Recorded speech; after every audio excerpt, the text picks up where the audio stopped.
Continuing our coverage from Families USA Health Action 2013. Back on the Majority Report. Joining me now is Senator Sheldon Whitehouse from Rhode Island. Senator, thank you so much for joining us. Delighted to be with you. Thanks for having me on. So, obviously, a lot of things already going on in the Senate this year. You guys got a fairly quick start. You just came off of hearings yesterday on potential gun control measures. Give me your sense of what you think are the opportunities for gun control this go-round. I think that there's a significant opportunity with the high-capacity magazines. Even the pro-gun witnesses yesterday were conceding that they were unusual types of equipment, which is significant because under the Heller decision, if it's not usually used and available, then it's not protected by the Constitution.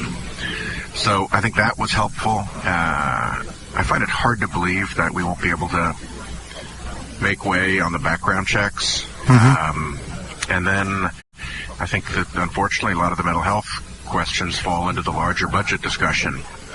The Republicans are in a bit of a quandary because in order to protect the NRA and the gun lobby, they want to steer the discussion towards the mental health side. On the other hand, they want to cut the mental health side. So that remains to be negotiated through. Well, all right. So, and I want to talk about budget issues because we're going to we're heading towards the sequester. But before we do, you sit on the Intelligence Committee, and Not any longer. Oh, no longer.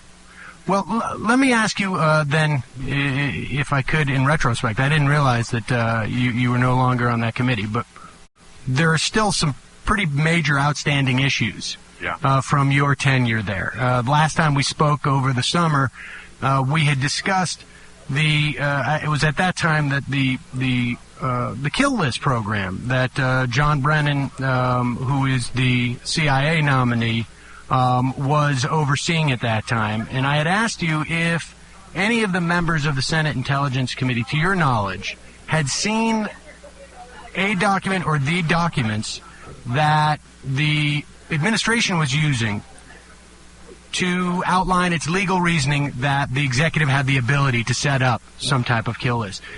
Over the course of those remaining 6 months that you were serving on the Intelligence Committee, did those documents ever arrive to the Intelligence Committee?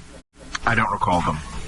It may have been something. There's a division in the intelligence world between the leadership of the committees on the House and Senate side and the entire body of the intelligence committees. So it's conceivable that it was briefed to the leadership group, but not to all of us. I simply don't know. And the committee wouldn't, regular committee members wouldn't be aware if the leadership had? Wouldn't necessarily be. The reason for it is so that things that are the administration views as highly classified can be briefed to an even smaller and presumably therefore less liable to leak number of members of Congress. And just from your perspective on the Intelligence Committee, is that something that should at the very least be shared with the leadership of the Intelligence Committee? I think it should be shared with the entire committee. I had a long row with the Bush administration over the legal justification for the torture program, and that ended up with me being allowed to sit by myself in a locked room in the executive office building reading through stacks and stacks of opinions, and with somebody watching to make sure I didn't take any classified notes. Well, I mean, at least there was that opportunity. I mean, it's, thank goodness for small favors, I guess, at that point. And I was able to give some speeches based on some of the things that I had learned that didn't cross the classification barrier.